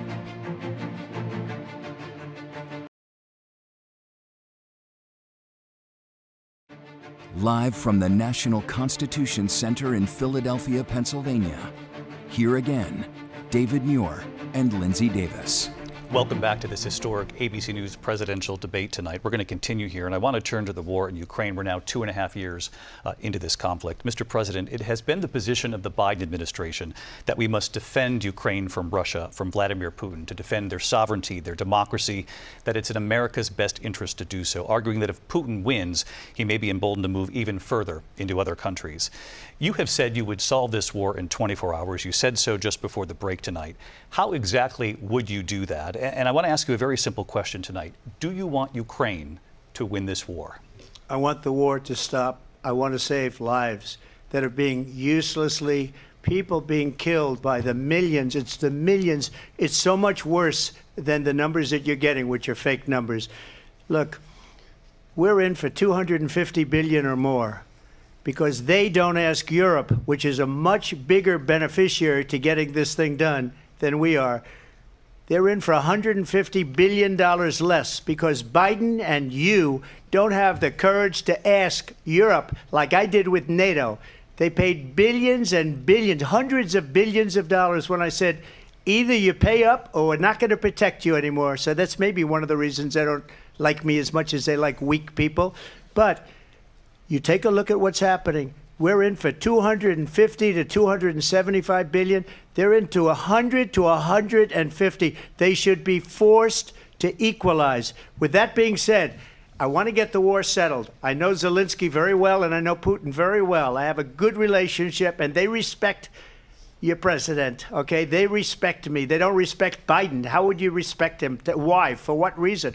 He hasn't even made a phone call in 2 years to Putin, hasn't spoken to anybody. They don't even try and get it. That is a war that's dying to be settled. I will get it settled before I even become president. If I win, when I'm president-elect, and what I'll do is I'll speak to one, I'll speak to the other, I'll get them together. That war would have never happened. And in fact, when I saw Putin after I left, unfortunately left because our country has gone to hell. But after I left, when I saw him building up soldiers, he did it after I left, I said, oh, he must be negotiating. It must be a good, strong point of negotiation. Well, it wasn't, because Biden had no idea how to talk to him. He had no idea how to stop it. And now you have millions of people dead, and it's only getting worse, and it could lead to World War III. Don't kid yourself, David. We're playing with World War III, and we have a president that we don't even know if he's. Where is our president? We don't even know if he's a president. And just to clarify they here, threw him out of a campaign like a dog. We don't even know. Is he our president? But we have a president, Mr. President, that doesn't know he's alive. Your time is up. Just to clarify in the question, do you believe it's in the U.S. best interest for Ukraine to win this war, yes or no? I think it's the U.S. best interest to get this war finished and just get it done. All right. Negotiate a deal, because we have to stop all of these human lives from being destroyed. I want to take this to Vice President Harris. I want to get your thoughts on support for Ukraine in this moment, but also, as Commander-in-Chief, if elected, how would you deal with Vladimir Putin, and would it be any different from what we're seeing from President Biden? Well, first of all, it's important to remind the former president you're not running against Joe Biden, you're running against me. I believe the reason that Donald Trump says that this war would be over within 24 hours is because he would just give it up. And that's not who we are as Americans. Let's understand what happened here. I actually met with Zelensky a few days before Russia invaded, tried through force to change territorial boundaries, to defy one of the most important international rules and norms, which is the importance of sovereignty and territorial integrity. And I met with President Zelensky. I shared with him American intelligence about how he could defend himself. Days later, I went to NATO's eastern flank, to Poland and Romania. And through the work that I and others did, we brought 50 countries together to support Ukraine in its righteous defense. And because of our support, because of the air defense, the ammunition, the artillery, the javelins, the Abrams tanks that we have provided, Ukraine stands as an independent and free country. If Donald Trump were president, Putin would be sitting in Kyiv right now. And understand what that would mean, because Putin's agenda is not just about Ukraine. Understand why the European allies and our NATO allies are so thankful that you are no longer president, and that we understand the importance of the greatest military alliance the world has ever known, which is NATO, and what we have done to preserve the ability of Zelensky and the Ukrainians to fight for their independence. Otherwise, Putin would be sitting in Kyiv with his eyes on the rest of Europe, starting with Poland. And why don't you tell the 800,000 Polish Americans right here in Pennsylvania how quickly you would give up for the sake of favor and what you think is a friendship with what is known to be a dictator who would eat you for lunch. Vice President Harris, thank you. We've heard from both of you on Ukraine tonight. Afghanistan came up in the last hour. I wanted her to respond to something you said earlier, and please, I'll give you a minute here. Putin would be sitting in Moscow, and he wouldn't have lost 300,000 men and women, but he would have been sitting in Moscow. Quiet, please. He would have been sitting in Moscow, much happier than he is right now. But eventually, you know, he's got a thing that other people don't have. He's got nuclear weapons. They don't ever talk about that. He's got nuclear weapons. Nobody ever thinks about that. And eventually, maybe he'll use them, and maybe he hasn't been that threatening, but he does have that. Something we don't even like to talk about. Nobody likes to talk about it. But just so you understand, they sent her to negotiate peace before this war started. 3 days later, he went in and he started the war because everything they said was weak and stupid. They said the wrong things. That war should have never started. She was the emissary. They sent her in to negotiate with Zelensky and Putin, and she did. And the war started 3 days later. And that's the kind of talent we have with her. She's worse than Biden. In my opinion, I think he's the worst president in the history of our country. She goes down as the worst vice president in the history of our country. But let me tell you something. She is a horrible negotiator. They sent her in to negotiate. As soon as they left, Putin did the invasion. President Trump, thank you. You did bring up something. You said she went to negotiate with Vladimir Putin. Vice President Harris, have you ever met Vladimir Putin? Can you clarify tonight?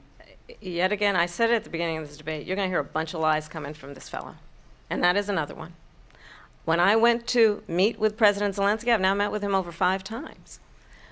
The reality is it has been about standing as America always should, as a leader upholding international rules and norms, as a leader who shows strength, understanding that the alliances we have around the world are dependent on our ability to look out for our friends and not favor our enemies because you adore strongmen instead of caring about democracy.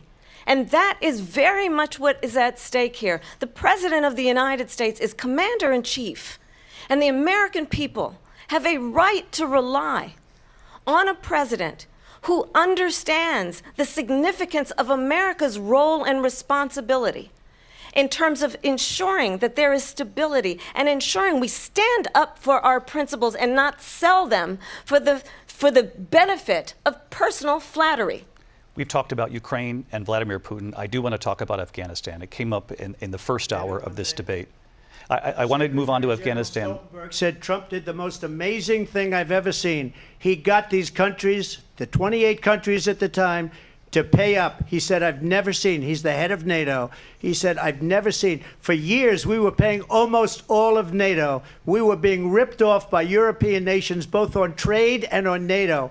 I got them to pay up by saying one of the statements you made before, if you don't pay, we're not going to protect you. President Otherwise, Trump. we would have never gotten it. He said it was one of the most incredible jobs that he's ever seen done. Thank you. I want to turn to Afghanistan. It came up in the first hour of the debate, and we witnessed a poignant moment today on Capitol Hill, honoring the soldiers who died in the chaotic withdrawal from Afghanistan. I do want to ask the Vice President, do you believe you bear any responsibility in the way that withdrawal played out? Well, I will tell you, I agreed with President Biden's decision to pull out of Afghanistan. 4 presidents said they would, and Joe Biden did. And as a result, America's taxpayers are not paying the $300 million a day we were paying for that endless war. And as of today, there is not one member of the United States military who is in active duty in a combat zone in any war zone around the world, the first time this century. But let's understand how we got to where we are. Donald Trump, when he was president, negotiated one of the weakest deals you can imagine. He calls himself a deal maker. Even his national security advisor said it was a weak, terrible deal. And here's how it went down. He bypassed the Afghan government. He negotiated directly with a terrorist organization called the Taliban. The negotiation involved the Taliban getting 5,000 Taliban terrorists released. And get this, and the president at the time invited the Taliban to Camp David, a place of storied significance for us as Americans, a place where we honor the importance of American diplomacy, where we invite and receive respected world leaders. And this former president, as president, invited them to Camp David because he does not again appreciate the role and responsibility of the President of the United States to be Commander-in-Chief with a level of respect. And this gets back to the point of how he has consistently disparaged and demeaned members of our military, fallen soldiers, and the work that we must do to uphold the strength and the respect of the United States of America around the world. Vice President Harris, thank you. President Trump, your response to her saying that you began the negotiations with the Taliban. So if you take a look at that period of time, the Taliban was killing our soldiers, a lot of them, with snipers. And I got involved with the Taliban because the Taliban was doing the killing. That's the fighting force within Afghanistan. They don't bother doing that because, you know, they deal with the wrong people all the time. But I got involved. And Abdul is the head of the Taliban. He is still the head of the Taliban. And I told Abdul, don't do it anymore. You do it anymore, you're going to have problems. And he said, why do you send me a picture of my house? I said, you're going to have to figure that out, Abdul.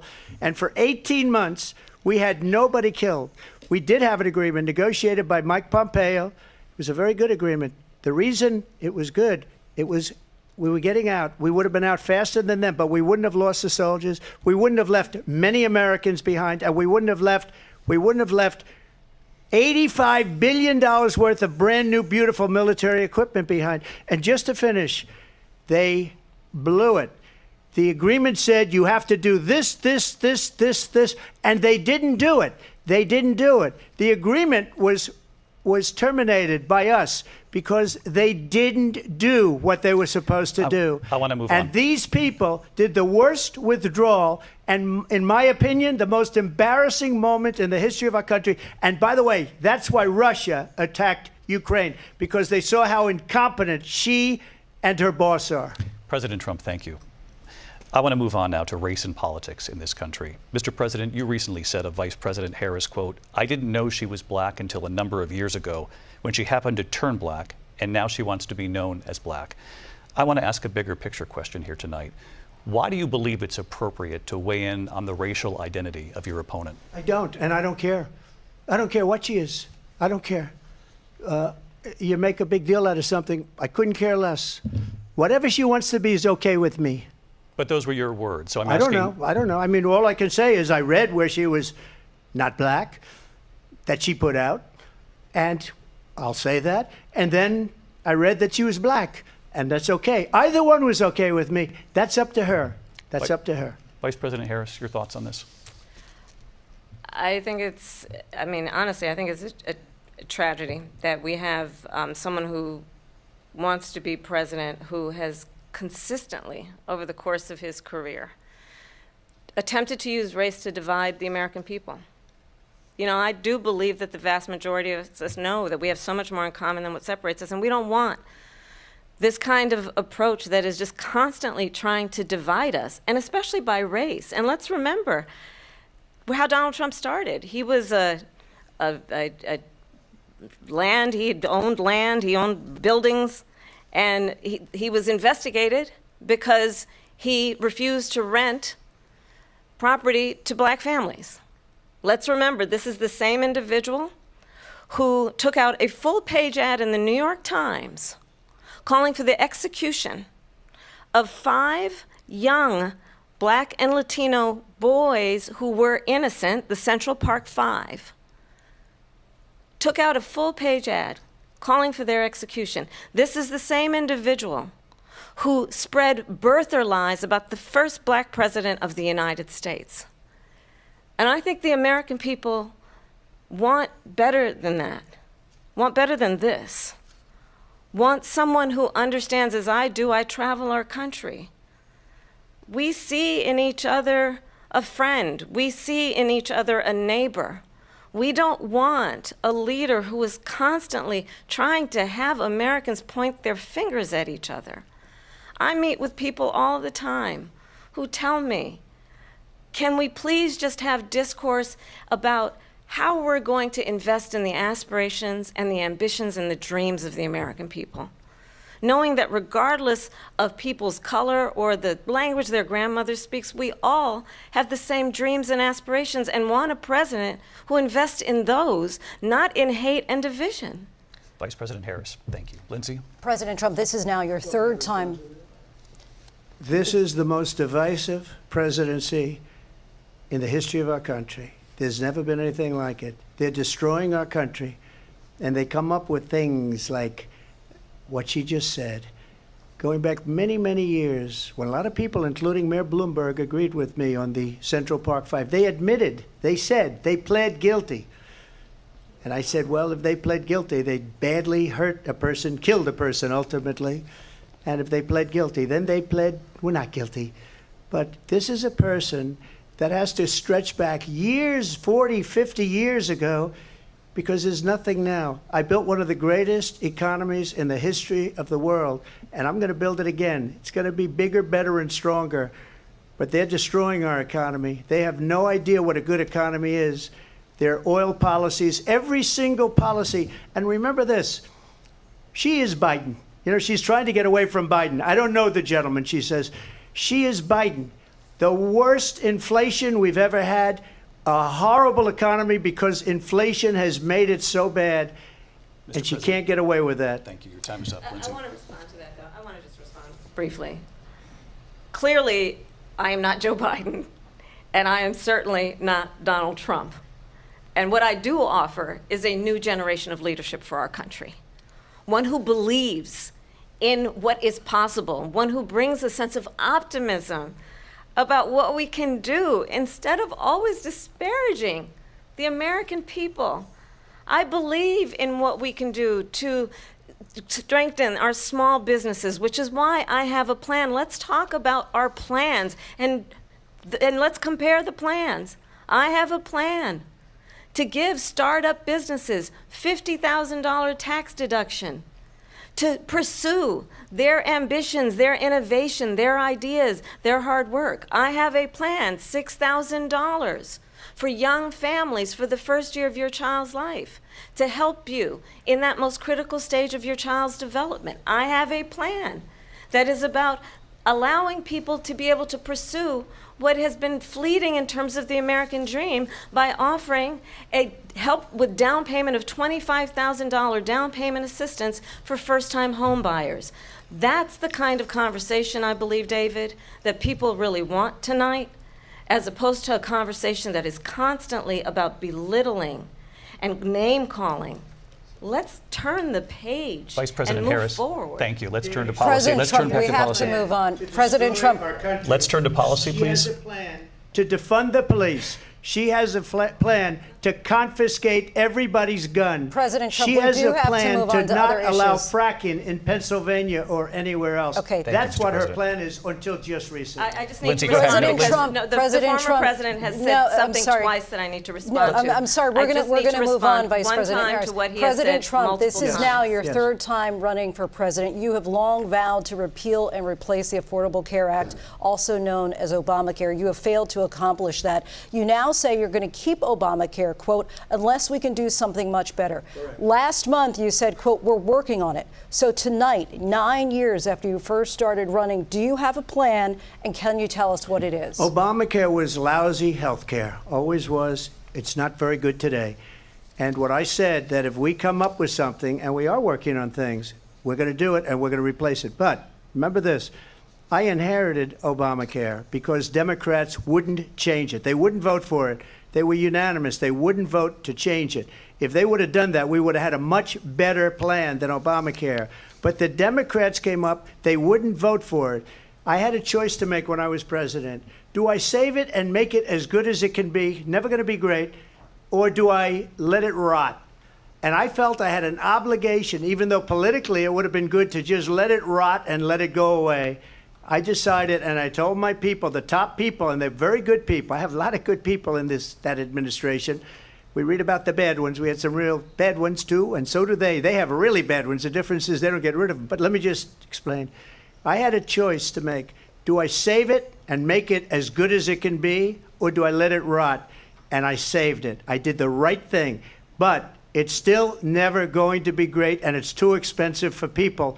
And what we will do is we're looking at different plans. If we can come up with a plan that's going to cost our people, our population, less money and be better health care than Obamacare, then I would absolutely do it. But until then, I'd run it as good as it can be run. So just a yes or no, you still do not have a plan? I have concepts of a plan. I'm not president right now. But if we come up with something, I would only change it if we come up with something that's better and less expensive. And there are concepts and options we have to do that. And you'll be hearing about it in the not-too-distant future. Vice President Harris, in 2017, you supported Bernie Sanders' proposal to do away with private insurance and create a government-run healthcare system.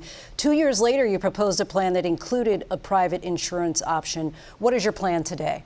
Well, first of all, I absolutely support, and over the last 4 years as vice president, private health care options. But what we need to do is maintain and grow the Affordable Care Act. But I'll get to that, Lindsay. I just need to respond to a previous point that the former president has made. I've made very clear my position on fracking. And then this business about taking everyone's guns away. Tim Walz and I are both gun owners. We're not taking anybody's guns away. So stop with the continuous lying about this stuff. As it relates to the Affordable Care Act, understand, just look at the history to know where people stand. When Donald Trump was president, 60 times he tried to get rid of the Affordable Care Act. 60 times. I was a senator at the time when I will never forget the early morning hours when it was up for a vote in the United States Senate, and the late, great John McCain who you have disparaged as being, you don't like him, you said at the time, because he got caught. He was an American hero. The late, great John McCain, I will never forget that night, walked onto the Senate floor and said, no, you don't. No, you don't. No, you don't get rid of the Affordable Care Act. You have no plan.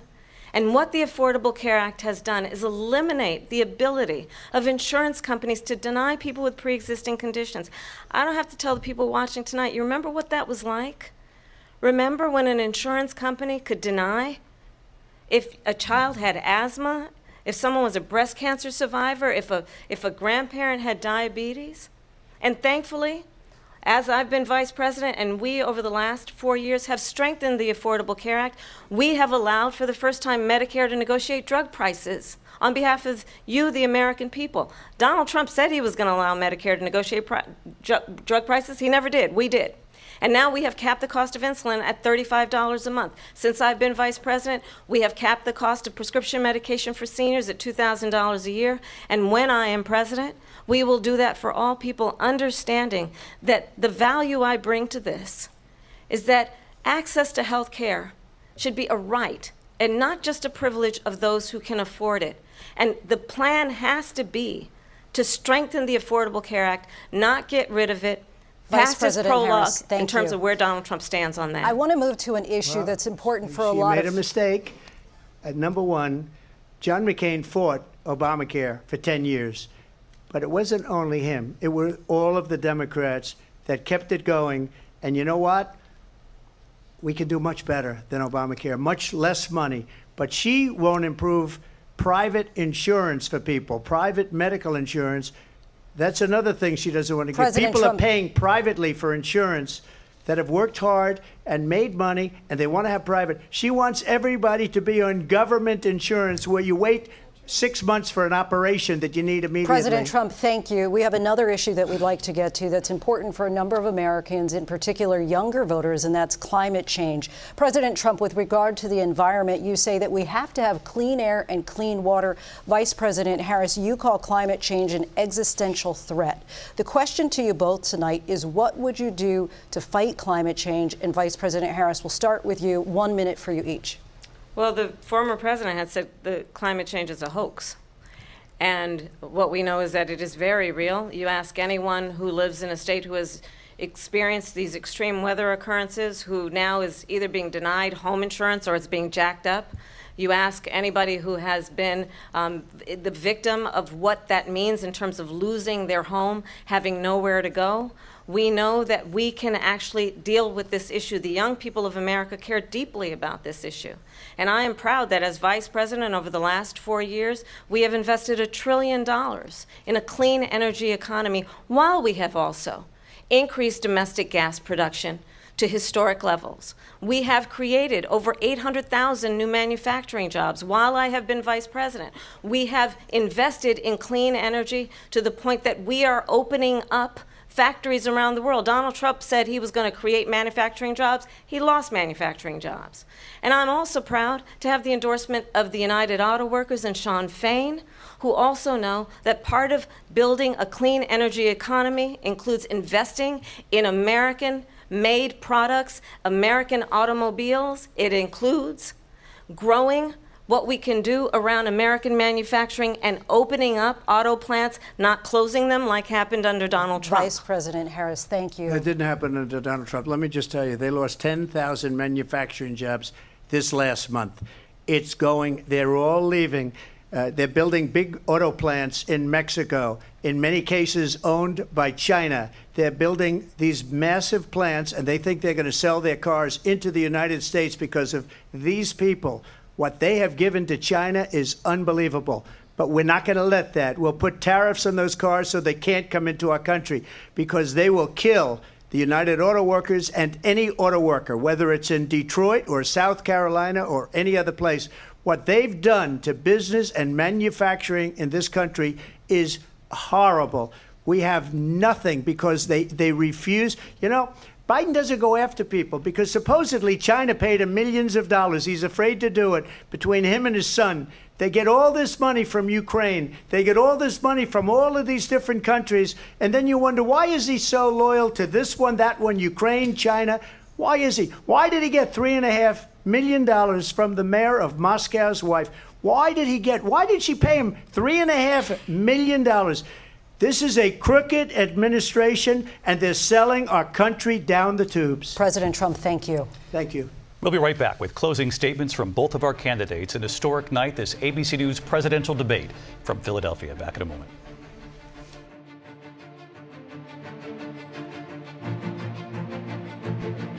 The ABC News presidential debate will continue after this.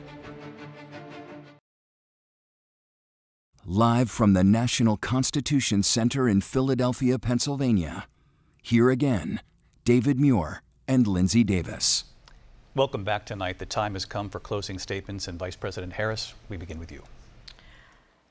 So I think you've heard tonight two very different visions for our country. One that is focused on the future, and the other that is focused on the past, and an attempt to take us backward. But we're not going back. And I do believe that the American people know we all have so much more in common than what separates us. And we can chart a new way forward. And a vision of that includes having a plan, understanding the aspirations, the dreams, the hopes, the ambition of the American people, which is why I intend to create an opportunity economy, investing in small businesses, in new families, in what we can do around protecting seniors, what we can do that is about giving hardworking folks a break and bringing down the cost of living. I believe in what we can do together that is about sustaining America's standing in the world and ensuring that we have the respect that we so rightly deserve, including respecting our military and ensuring we have the most lethal fighting force in the world. I will be a president that will protect our fundamental rights and freedoms, including the right of a woman to make decisions about her own body and not have her government tell her what to do. I'll tell you, I started my career as a prosecutor. I was a DA, I was an attorney general, a United States senator, and now vice president. I've only had one client, the people. And I'll tell you, as a prosecutor, I never asked a victim or a witness, are you a Republican or a Democrat? The only thing I ever asked them, are you okay? And that's the kind of president we need right now. Someone who cares about you and is not putting themselves first. I intend to be a president for all Americans and focus on what we can do over the next 10 and 20 years to build back up our country by investing right now in you, the American people. Vice President Harris, thank you. President Trump? So she just started by saying she's going to do this, she's going to do that, she's going to do all these wonderful things. Why hasn't she done it? She's been there for 3.5 years. They've had 3.5 years to fix the border. They've had 3.5 years to create jobs and all the things we talked about. Why hasn't she done it? She should leave right now, go down to that beautiful White House, go to the Capitol, get everyone together and do the things you want to do, but you haven't done it and you won't do it because you believe in things that the American people don't believe in.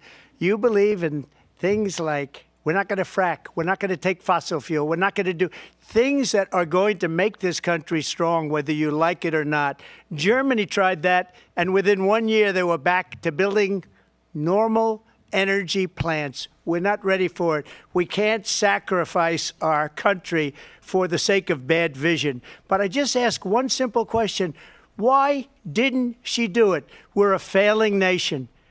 We're a nation that's in serious decline. We're being laughed at all over the world. All over the world, they're laughed. I know the leaders very well. They're coming to see me. They call me. We're laughed at all over the world. They don't understand what happened to us as a nation.